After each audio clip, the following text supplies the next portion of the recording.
Hey guys, we're Chapman TRU. We're here today and we want to basically go over one of our properties, basically just talk about it a little bit, tell you guys the ins and outs of how we got it, all the different things that went on with it. So stay tuned and please make sure to like, subscribe, do those things as you're watching the video so you can follow us and get some more content about real estate investors, beginning real estate investors, all kinds of stuff. All right, so let's go.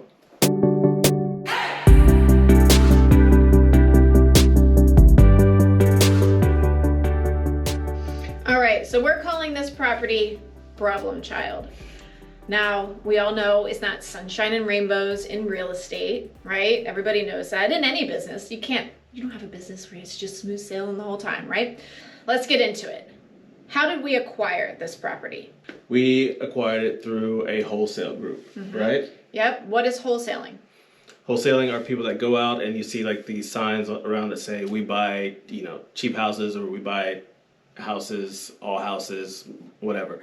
And then people call into these people and they end up making a deal with these people. But what they do after that is they take that deal, they have an option to assign that deal, assign that contract to someone else that's willing to go in and do the work to flip it and take a lot of the risk and make a profit off of it. So essentially what they do is they come in, they find the deals, and for a small profit, they sell it off to somebody else that wants to do the work on it, but without putting in all the work to actually find it. Or maybe they just have different wholesalers that we're in contact with and they put up different deals, and when you're ready for a deal, they're there to give you options.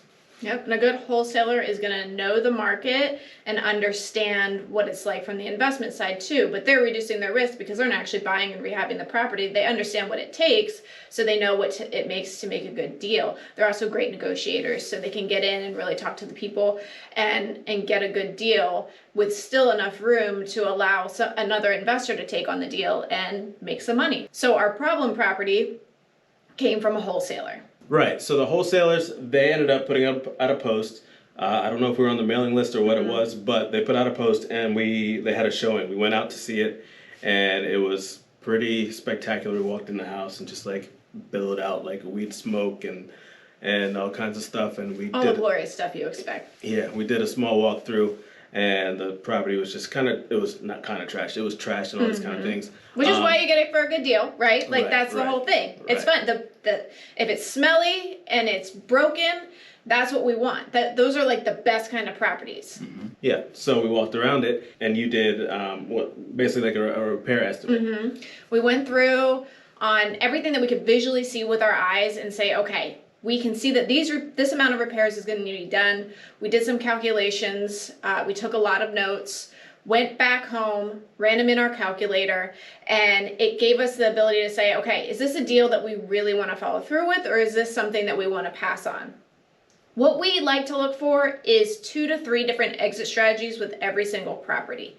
So the awesome thing about this particular property is it was sitting on a double lot that had previously been 2 separate lots, but they were merged together in the tax system. So we found out we could actually have split that off and had a lot plus the house. So that's already added value. So we saw that, and even though it seemed like there were quite a bit of repairs that needed to be done, we still felt comfortable with the fact that even if we had to go over budget in our reno, that we still would have had this lot to compensate for any potential loss that we could have had with the reno project going over budget, anything like that. So we felt really comfortable with this. So we could have done a full-blown reno where we took a lot off, sold the lot, kept the lot, whatever, rehabbed the house, and then sold the house for a profit. We also could have held it. We could have done a small amount of work to it. We could have put a renter in there. Again, we still would have had the lot. We would have had a property that would have cash flowed, and we could have kept it as a long-term hold. One of the other options that we had too was what we're calling a micro flip. So the market's so insane right now. It's so hot. So people are looking for a deal. So we're like, okay, the house isn't actually terrible, right? We didn't walk in, the ceiling was falling down and there was no kitchen and no bathrooms and floors were caving in. Like, you could come in and do a couple things to this house to make it feel better. So we had those three options and we discussed it. We talked about it. What do we want to do? In that particular point in time, we're like, let's just micro flip it. Let's see how this goes. Let's do a quick little micro flip, take some cash and keep moving on to some other projects. We wanted to keep moving and have the cash flow to continue with future projects.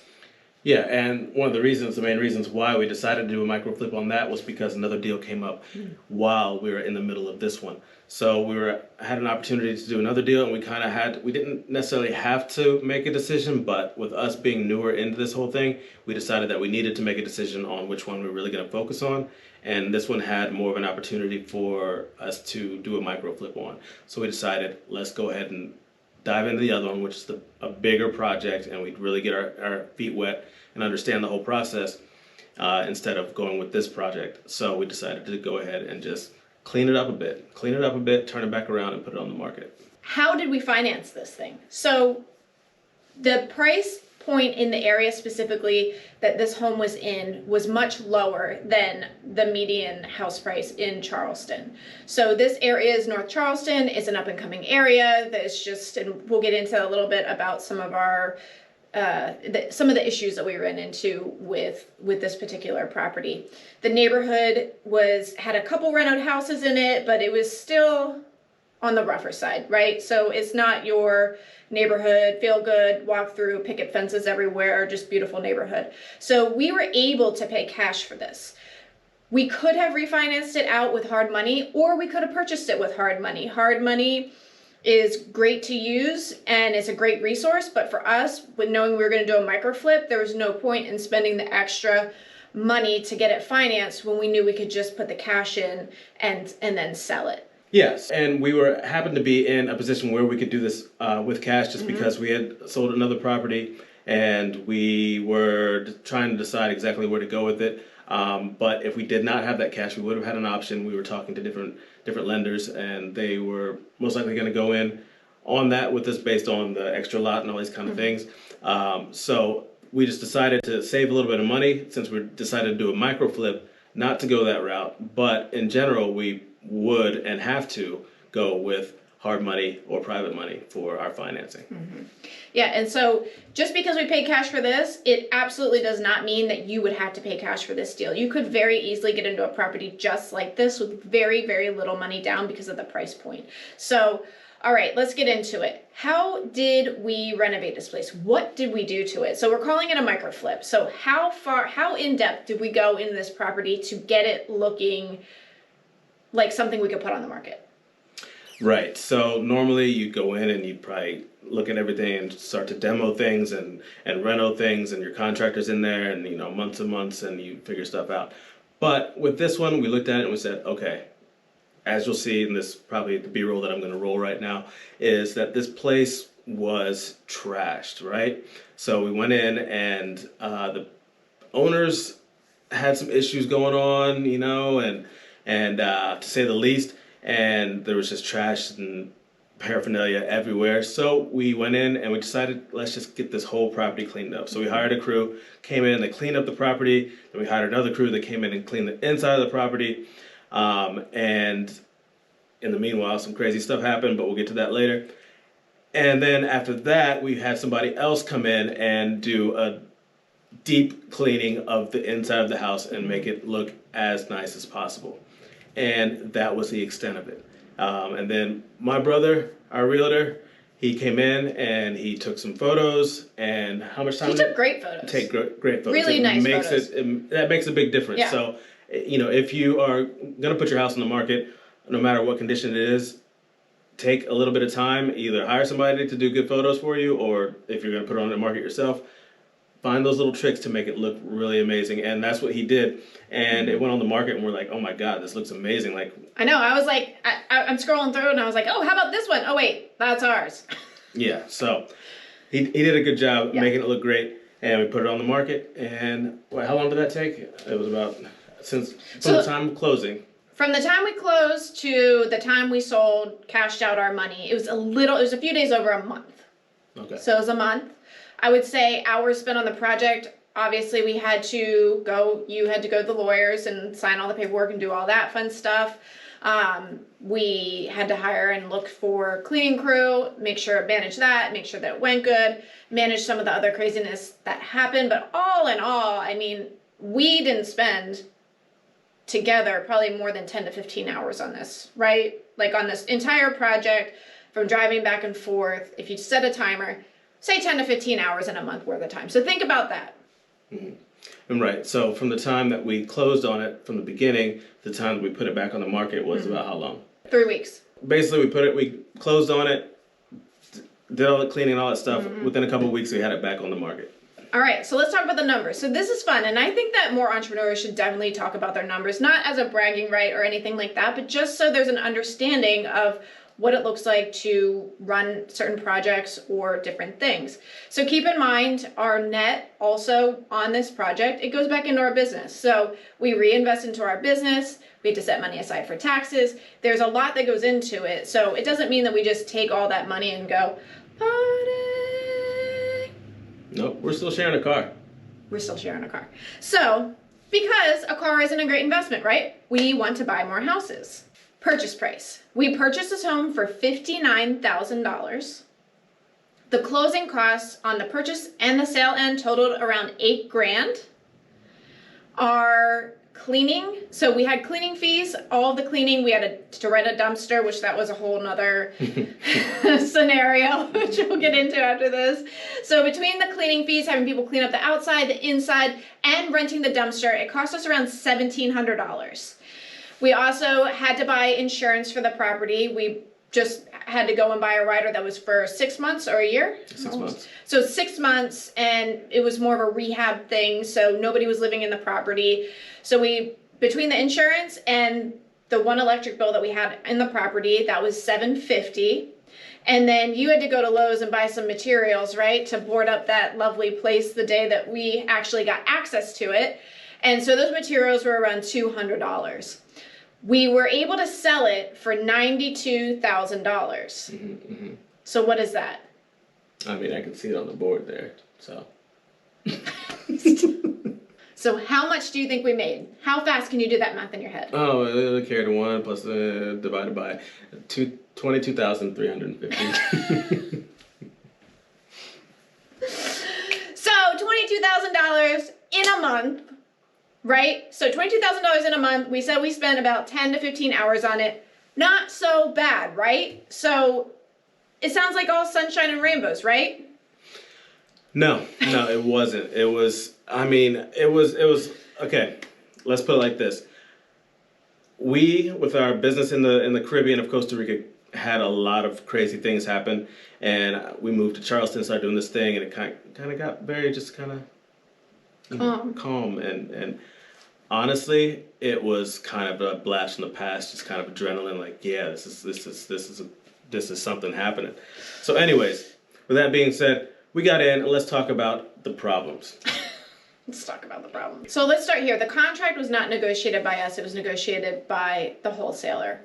This isn't something they typically do, and we also agreed to it, and we were kind of like, well, let's just see how this goes. They allowed in the contract for the owner to stay, I think it was like a week after close, to be able to gather all of their things and move out of the house. Now, right away, you can already think of all the problems that could stem just from that. After you close, give them the money, like, they have the house, what if they just take everything out of the house? What if they burn it down? What if there's a million scenarios that can go through your head, trust me, because they all went through my head at about 2 a.m. every night until the thing closed. So that's just one thing to think about too as you're negotiating deals. Sometimes you just want to get the deal done, right? So if that's what it takes and that's what you need to do, absolutely go for it. But understand the risk if you're accepting a contract like this or negotiating a deal for yourself like this. Understand the risk and really look at the people that you're negotiating with and make sure that they're on stable ground. Right. So we mitigated the risk, we looked at the risk, and we got the insurance, and we moved forward and hoped for the best. So we get in there, they have a week to get out, and we go in, and the week is up, and we go up there, and they're basically, half of them are living in a van next to it, there's still stuff everywhere, and we say, all right, look, we're gonna hire some people to come and clean all this stuff out, That's going to happen tomorrow. So whatever you want that you don't want them to throw away, go ahead and get it out. Well, this whole process goes on. We finally get to the cleaning up day. The guys are cleaning everything out. They're in the middle of it, cleaning their stuff out, and everything's going pretty well. And I say, hey guys, I'm gonna leave. This is to our cleaning crew. Hey guys, I'm gonna leave and I'm gonna go grab some lunch or something like that real quick, and I'll be back in a couple hours. And we get everything out, and I'm like, why is what's it called? The stairs to like the attic to the crawl space. I was like, why is that open? And the guys cleaning were like, I don't know, that's weird. And so anyways, we just kind of brushed it off, closed everything up, got out of there. Meanwhile, I noticed that the owner's van doesn't really go anywhere. They take all their stuff out and they move it to the vacant lot next to us. And we're just doing all this cleaning and all this kind of stuff, and it is what it is. And we finally get everything to a decent point. We're about to put it on the market, and we look around and we notice that the HVAC unit is no longer there. That used to be there. So I call her and I said, did you notice the HVAC unit there? She's like, I noticed it there a few days ago. So I'm asking around and all this kind of stuff. Comes out that somebody, we don't know exactly who it is, but we have a good idea of who it is, came in on my break from cleaning or monitoring the cleaning of the property, came in, went in the house, ripped out all of not just the air handler, but the ductwork, and then one day when we were gone, after that, came out and took out the HVAC unit and stole that. So when we went to go ahead, we already had somebody under contract when we figured all this stuff out. So we actually had to renegotiate the price and knocked off, I think it was about $7,000 off of the price that they had originally agreed to because this happened. So even though we got out of this, kind of scotch-free at a profit, it was not just all rainbows and giggles. And we weren't just sitting back. It was a little bit crazy. Your first day, you're out there raking on the property, just to give you an idea of the neighborhood. Basically, was hanging out, just cleaning up the yard, and a young fella ran by, brandishing a pistol of sorts, and asked me to call his folks or something like that. And I was like, nah, bro, not dressed for this. And anyways, he ran down the street. Police came later, crime scene somewhere down the road. But I came back a little later on, and I just finished buckling up the house, doing a little plywood on the opening areas, and getting some new locks on, all that kind of stuff. But night is falling fast, and there are some young fellas hanging outside that I don't think I went to school with. But anyways, I'm gonna try to get out of here before night falls and start it all over again.